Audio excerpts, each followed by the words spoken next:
Hello दोस्तों, मैं Rajesh Kumar Karpura Academy YouTube channel में आपका हार्दिक अभिनंदन करता हूं। आज मैं 12th क्लास के अकाउंटेंसी बुक का ऑब्जेक्टिव टाइप क्वेश्चन जो बी पार्ट का 3 नंबर लेसन है अंश पूंजी के लिए लेखांकन,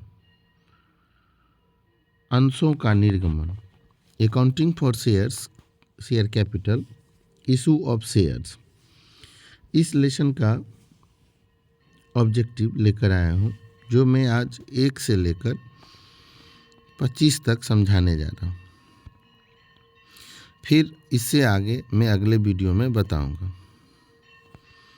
देखते हैं यह ऑब्जेक्टिव, जो कि पहला है, अंशों के निर्गमन पर अधिमूल्य या प्रीमियम है। Premium on issue of shares is a, अथवा अंशों का अधिमूल्यन पर निर्गमन है।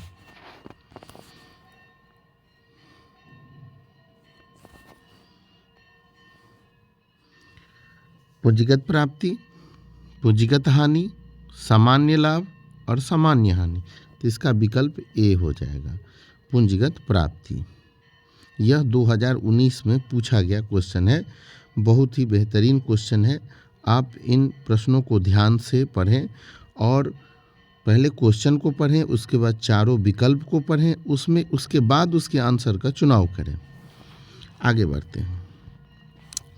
मांगी गई पूंजी का वह भाग जो वास्तव में शेयरधारकों से प्राप्त किया जाता है जाना जाता है।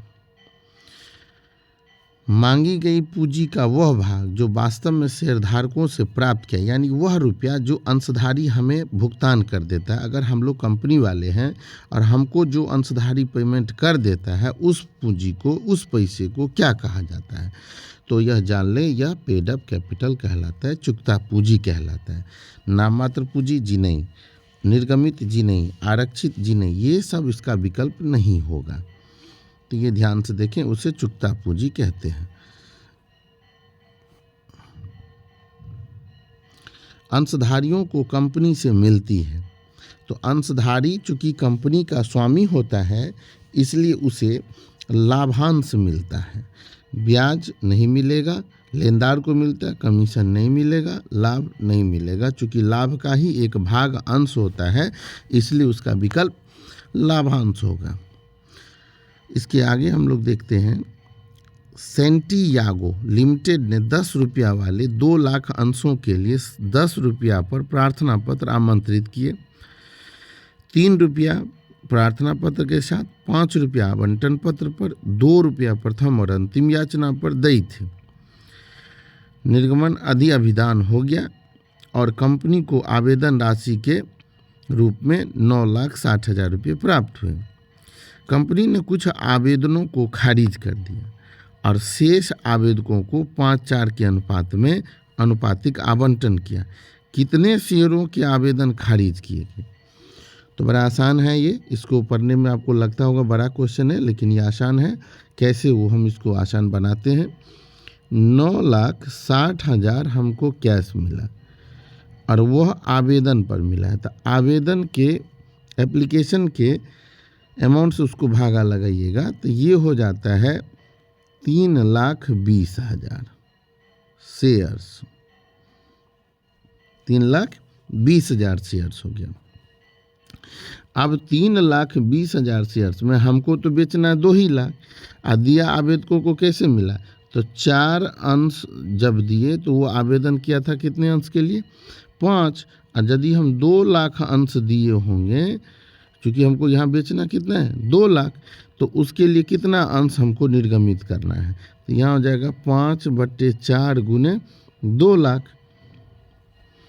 अब यहाँ देखा जाए, इसको अगर हम यहाँ से डिवाइड करते हैं तो 50,000 यहाँ हो जाएगा, और 50 को 5 से गुना करते हैं तो लगभग 2.5 लाख अंश हम आवेदन को, 2.5 लाख एप्लीकेशन को हमने जनताओं के बीच बांटा, यानी स्वीकार किया। यानी 2.5 लाख आवेदन जो हमको किया था, उसको 2 लाख अंश हमने दिया।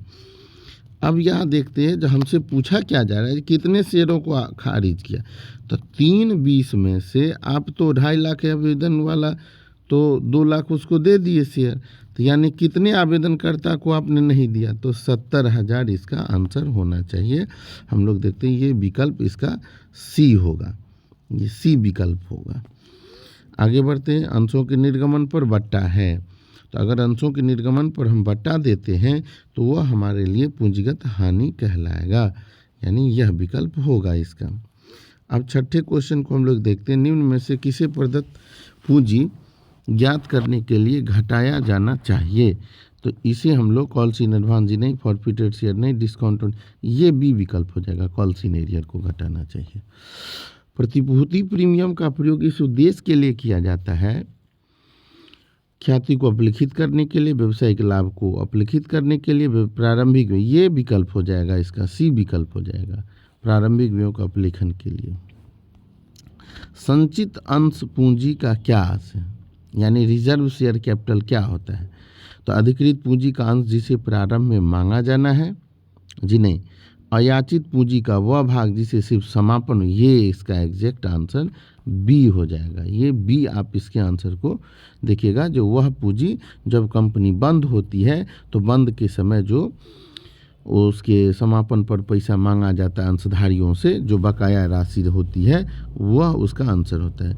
जब किसी याचना पर राशि देय हो परंतु यह प्राप्त नहीं होती है तो कमी को डेबिट किया जाता है। किसी याचना पर देय होता है और वो प्राप्त नहीं है तो किसे, कॉल्स इन एरियर को कहेंगे। तो कॉल्स इन एडवांस जी नहीं, कॉल्स इन एरियर जी, ये विकल्प इसका आंसर हो जाएगा बी। अब हम लोग देखते हैं आगे, एक निजी कंपनी में सदस्यों की अधिकतम संख्या क्या होती है। तो हमने पिछले भी वीडियो में बताया था, इसका 200 होता है, निजी कंपनी में 200 होता है। अंश आवेदन पत्र खाते की प्रकृति होती है, तो अंश आवेदन खाता व्यक्तिगत खाता, पर्सनल अकाउंट के समान होता है, ए विकल्प इसका हो जाएगा, ए आंसर होगा। रियल नहीं होगा, नॉमिनल नहीं, नन ऑफ ये नहीं होगा। अग्रिम याचना दर्शाता है, तो कॉल्स इन एडवांस अगर है सोच, तो अगर कोई एडवांस आपको करता है तो क्रेडिट बैलेंस शो करता है, ये इसका आंसर हो जाएगा। उसके अंशों के निर्गमन पर अधिलाभ का उपयोग किया जा सकता है, बोनस अंशों के निर्गमन के लिए, जी एग्जैक्ट, ये आंसर इसका हो जाएगा। ये वैसे आगे देख लेते हैं, लाभ के वितरण के लिए जी नहीं, सामान्य संचय जी नहीं, और ऑल ऑफ दी नहीं, ये नहीं होगा, ये इसका आंसर हो जाएगा। कंपनी की वार्षिक रिपोर्ट जारी की जाती है, तो अंशधारियों संचालकों के लिए जी नहीं, लेखक के लिए जी नहीं, अंशधारी, ये सी विकल्प इसका आंसर हो जाएगा।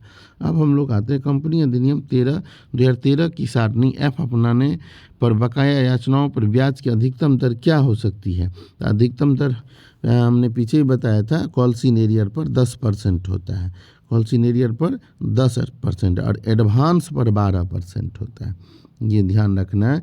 एडवांस जो आप देख रही है ये 12% एडवांस पर होता है, इसका एग्जैक्ट आंसर ए होगा 10%।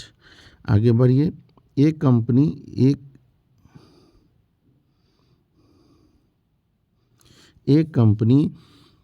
1 लाख की पूंजी से निबंधित होती है और जो 10 रुपया वाले 10,000 अंशों में विभक्त हैं। इनमें से 9,990 अंश राजीव द्वारा और 10 अंश संजय द्वारा धारी हैं। इन कानून की दृष्टि में यह है, तो कानून की दृष्टि में यह निजी कंपनी हो जाएगा, क्योंकि लगभग आधे ज़्यादा सब जो है एक ही आदमी के पास है, तो वो उसके स्वामी निजी कंपनी के तौर पर होगा। ये समता अंशधारी कंपनी के होते हैं, समता अंशधारी कंपनी के स्वामी होते हैं, लेनदार नहीं होगा, बैंकर्स नहीं होगा, देनदार, ये सब विकल्प गलत है, इसके स्वामी हो जाएंगे।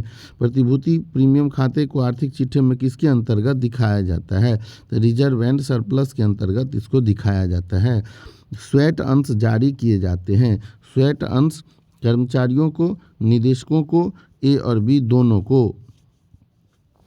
स्वैट समता अंश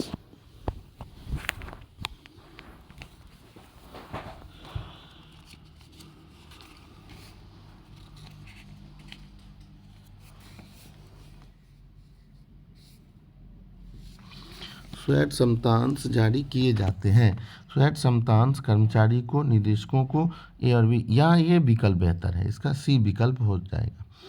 आप देखिएगा प्रार्थित पूंजी और याचित पूंजी में क्या के अंतर को क्या कहा जाता है, तो अयाचित पूंजी हो जाएगा, सी विकल्प इसका आंसर हो जाएगा।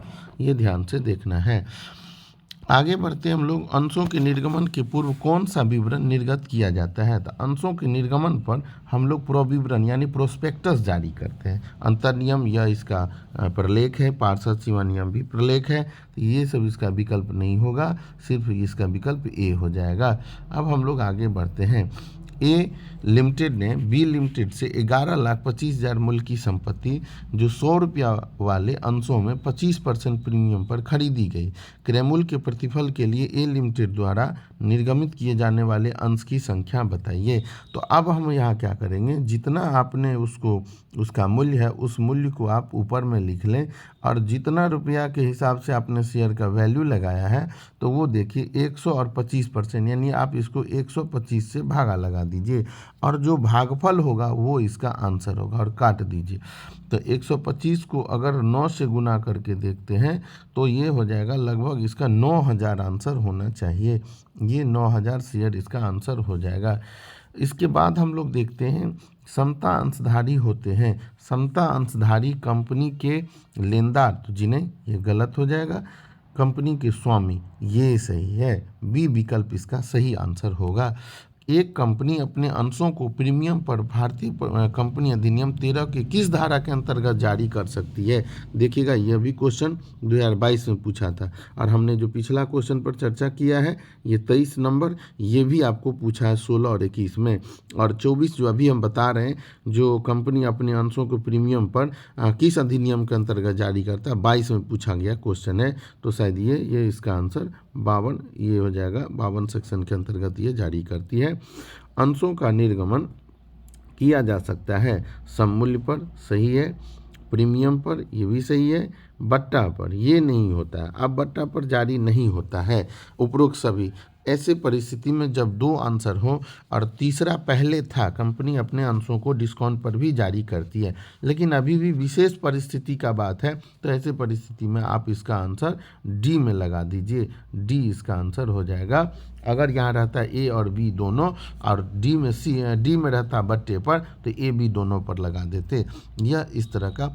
अगर यह वीडियो आपको अच्छा लगे तो इसे लाइक ज़रूर कीजिएगा और अपना कमेंट ज़रूर दिया कीजिए। ऐसा जो भी देखते हैं, देखने वाले सैकड़ों में देखते हैं वीडियो, लेकिन कमेंट कोई नहीं देते। कमेंट दीजिएगा तो हमको थोड़ा सा प्रोत्साहन मिलेगा, और दूसरे बच्चों को भी यह भेजिए जो आपके साथी हों, जिससे कि वो भी इस वीडियो का लाभ उठा सकें। धन्यवाद।